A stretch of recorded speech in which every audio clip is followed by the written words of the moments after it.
Thank you so much. I'm so excited to be here. Thank you, Anna, for having me today. It's my first time joining the DTC. I'm so excited. I'm from Prime Six Brands. We have three different stores within Prime Six Brands.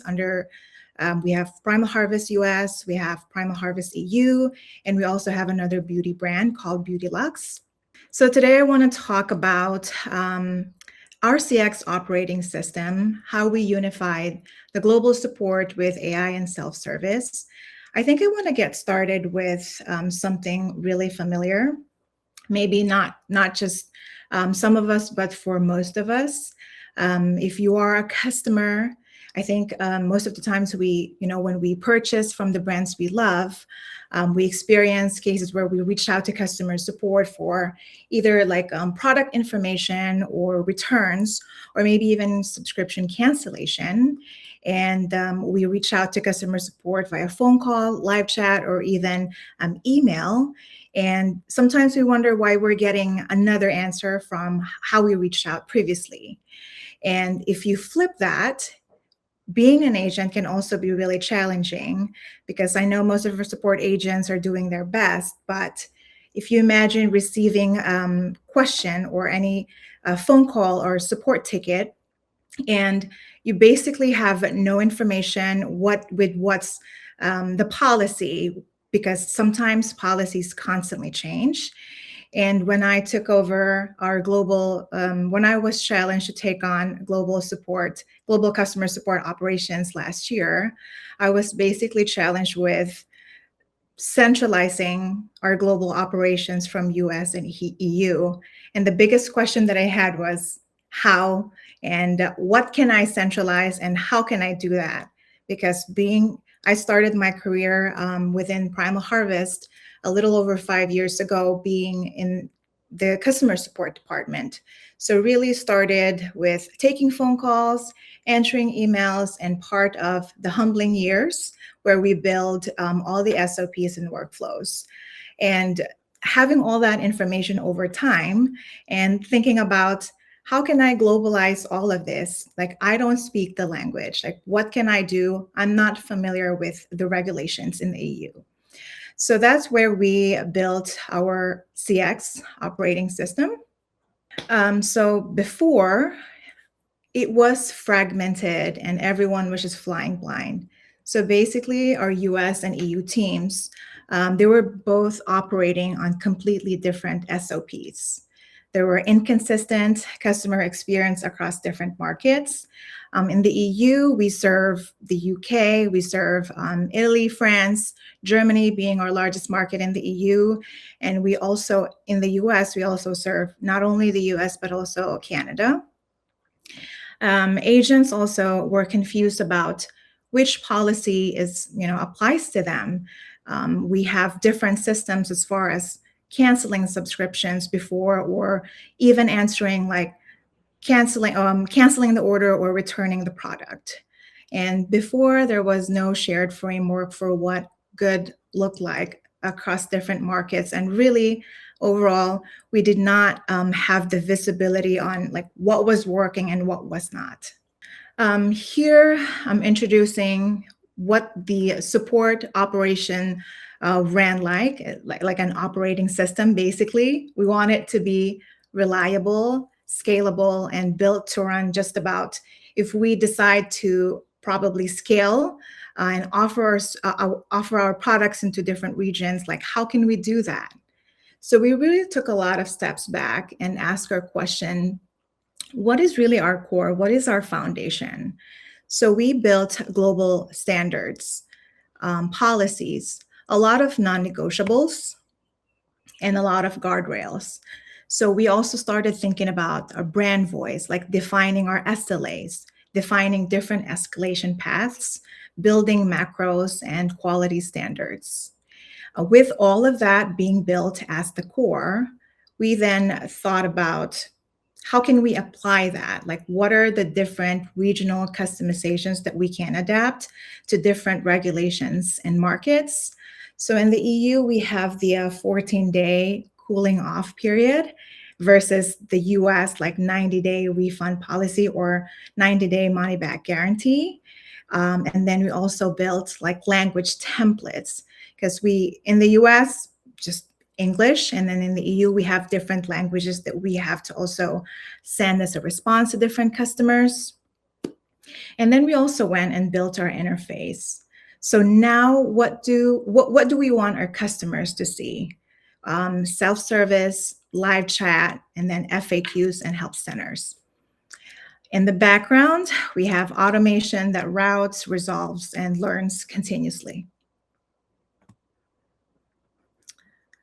So when we started thinking about the biggest challenge is to like how can we centralize these two like different regions, we started with what we can standardize and localize what we must. So basically, looking at our entire global framework, the biggest key drivers that we've been getting on a daily, because we are a really big subscription base, we had to take a lot of steps back and really thought about what can we standardize and what can we localize. I think the really big part is really understanding not everything, like we cannot standardize everything globally. So we then took apart the big like the main framework and then adapted that to regional customization. The hardest part, honestly, is knowing which part to standardize and which system to localize, and building a system that will handle both of them. So with all of those really big questions in mind, I think the biggest part that we've done was really taking a lot of steps back and really auditing what do we have currently. So before building anything, it is a must have to really map everything that you have, to really evaluate what are the systems that you have, what are the policies that you already have in place, what are missing, and also really listening across your teams, like what was working, because they are the front lines and they talk to the customers on a daily. They know like the pain, like they know the wins, they know the challenges. So I think that was the biggest part that I've done personally when I was taking over, like helping the team, the EU team kind of adapt into like the new system, the new policy. The first one was I mapped every SOP and workflow because we already have most of the SOPs in place in the EU, in the US. I'm sorry. That became like a model for us and really understand, like evaluating, can we do this? Can we adapt this? We started with documenting and understanding every process, every policy, every workflow across all regions. That also covers like like not just Germany, but also like Italy, like language differences. What are the guardrails? So that covers both US and EU. What are the cancellation flows, the refund policies, and the escalation paths? And then with all of that, after we mapped all of that, we then started asking the question, is this truly universal, or does it need to vary by region, and why? So that there were a lot of cases that I've, like, a lot of learning experiences that I've encountered personally, and I've learned a lot since taking over, and it was really fun. It was really fun learning, like the 90-day refund window it's totally different. The US regulation is so different from the EU. In the EU, like the approach it's different, it's straightforward. So I've had a lot of those experiences. And then building the matrix for step 3. The output that we saw was we had then a clear documentation showing what's global and what's legitimately regional. So setting a global brand voice, we set a tone that's warm. Most of our demographics, most of our customers are middle age sometimes, because we have a lot of different products. Sometimes we have customers that are younger, sometimes we have customers that are older. So where can we really find the sweet spot and how we can really have a global brand voice? So that is being direct but human and warm and compassionate, because we are in health and wellness space. So we do get a lot of customers asking, like really have a lot of medical questions, a lot of challenges in life that, they share that with us through phone call, through chats, or through email. So how do we show compassion but really stay within our regulation? Regional refund window, and then language templates. And honestly, for me, the audit was really the most important part of like what we did and how we achieved centralizing everything. And with all of that really set, we then set the global standard. We define the core with what every team follows now, like everywhere, always, whether that's someone working on tickets or someone assisting a customer over the phone. We implemented guardrails, or the non-negotiables, such as number one, our core brand voice and tone. We have implemented, we do daily QA and weekly QA calibration to make sure that we're all aligned with our core brand tone and voice. We've created escalation paths and SLA commitments, data privacy and handling baseline, quality bar for every customer interaction, as well as macros and standardized response templates. I think this part is really important to make sure that we are aligned with what we deliver to our customers and how we respond. We do have different scenarios where we don't have macros built, but we do have like AI agent that's assisting like our agents on how they can answer product questions, because we have like 30 products just in the US alone.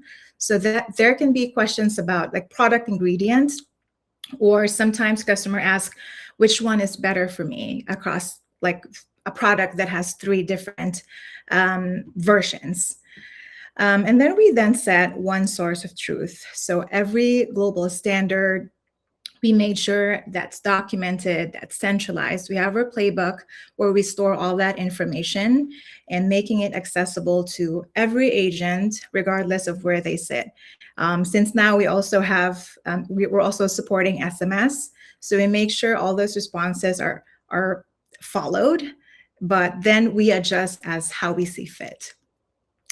Getting alignment on the global standard is the hard work, honestly, but it's so worth it. Eventually, we were able to build regional layers. So for the US, we were able to build regional customization that extended global standard. So for example, in the US, we have 90-day money-back guarantee, as well as different shipping policies. And then we have the no medical advice policy. Agents are directed to consult a healthcare provider. I think this one is very tricky because we want to make sure we are HIPAA compliant, although we are not directly dealing with like health medical questions, but we really receive those on a daily basis because our customers would love to really get ideas, information. For example, we have customers reaching out about, like, I'm in pain, would this help me? We can definitely stick to, we've implemented SOP that we do give information, but we always tell our customers to consult to their healthcare provider. And then building escalation roadmap for quality complaints. This one can be tricky because a lot of times we receive complaints or feedback from customers. It's for agent standpoint, it's so difficult sometimes whether to call that as, as an expected reaction, or if it's an adverse or a serious adverse complaint. So we handle those in a really sensitive manner. we make sure that our agents are trained like annually with letting them know like what are updated, like how do we handle certain situations. We've built an escalation map on how to forward, how to determine whether that's a serious reaction, or if it's something like we just advise the customer to refrain from taking them continuously, or if it's something like a quality problem, but it was resulted from like shipping or the packaging issues or really manufacturer issues. And then on another side for the EU layer, we have regional GDPR compliance, language and workflows. We've localized response templates with built-in translation. And then we want to make sure that our EU consumer protection rights is there, as far as refund goes, cooling off periods, and also shipping policy.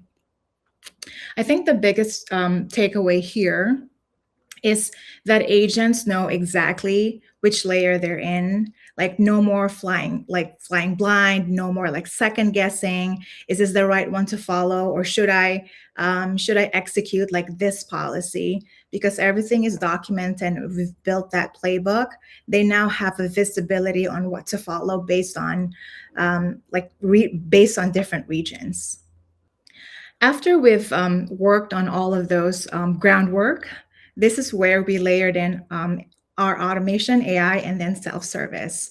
So I think it was really a big help when we evaluated what we have as far as tools, as far as process, as far as policies in place, and really making sure that our agents are trained on how to handle like complex issues. Because on a day-to-day, most of the times we receive like repetitive cases such as the WISMO, like where's like WISMO policy, subscription cancellation, subscription modification, everything subscription related, and then like product questions. So a lot of those things are like what we've really received on a daily. So then we were able to we layer in AI that amplifies a good system, because we've already implemented all of those. And I personally believe that AI amplifies a good system, but it cannot fix a broken one. I think everyone can, or most of us have really experienced that during the first year of like automating different settings in our help desk. Sometimes, coming from personal experience, I have seen that I've been automating different things because I was working on pressure because of all the volume that we were receiving, and then I eventually really realized that I was fixing the wrong problems, and it really helped me audit when I was really helping our team like centralize our US and EU operations. Those were like learning times that I really realized that does not work. So really making sure that you audit, you evaluate what you have, and you document. I think documentation is one of the important part, because it cannot fix a broken system. So with that, we were able to implement AI automation that we have 24/7 coverage. We've automated ticket routing and containment. We have AI agent assist for faster and consistent responses, which resulted to now 65% AI chat containment rate. And then on the other side, self-service is a product, not an afterthought. Why I said that is because customer self-service portal is so important, especially during peak season, like Black Friday. You have all the other questions, you have sale going on, you have all these like repetitive questions you're getting on a daily.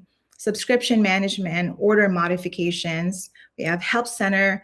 We've built help center with global standard and regional content, and all of that resulted to 88% faster first response time. So we were our FRT before was 2 hours, which we were able to bring down to 14 minutes. And the impact here, this is my favorite part, and huge shout out to our CX manager, Ali. We've really partnered together because it really is teamwork. It was a lot of work, really centralizing an independent operations that was really operating for a while, and then building like how can you really see all of that like work harmoniously. So the impact of all of that from 4.46 CSAT, we've reached 4.69 CSAT improvement with 65% AI chat containment. And then, like I've mentioned earlier, 88% as our first response time. And one touch resolution, we've increased from 37% to 46%.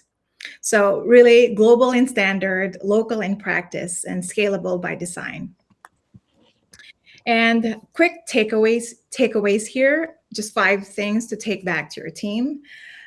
First, step back before you build. The audit is really the most important phase, like knowing what you have before you change everything. Because really, coming from a personal experience, you might be fixing the wrong problems. So that is really big, auditing. And then standardize what you can and localize what you must. Not everything needs to be different by region. Evaluate unnecessary complexity. So one of the challenges we've had before was really our return policy. It was really fragmented. So we were just executing based on a situation that we have in front of us. So if it's, oh, okay, a customer reached out, they're not satisfied. We have to process that because we are advocating 90-day money back guarantee. Sometimes it's really a lot of different cases where customers reach out to us. And then AI amplifies a good system. It cannot fix a broken one. Really invest in your foundation first, layer in AI. So how we did our automation workflow is really cool. We've done our implementation by different phases because I think that is so important to also note that although you have all the right tools, executing them all together all at once might be really challenging. Like it's just best to see like for us, we've automated our chat support first, and then we looked at what worked, and then we've implemented that through different phases. And now we're answering a lot of tickets via email. Also, we have AI agent who helps us. Self-service is a product. Build it with intention, maintain it, and measure it. It's your highest leverage channel. And the last piece is that your agent can really be only as consistent as the system you give them. Really, we're so proud of watching how our agents, how our teams respond to. They have more confidence knowing that systems are in place. They are really built to help them succeed. The CX framework aligns stakeholders as well, since we now have like clear visibility on what's working and what are the challenges because things can be measured, and also like we have like clear reporting of what's working and what's not. So we give that feedback to our marketing team, to our IT, and even to our fulfillment team. And honestly, when people talk about the same way, they build it together. Like if you ask us, like right now, if you ask our EU team, like how do you handle like subscription cancellation? What do you do to retain customers? So we have workflows for that right now.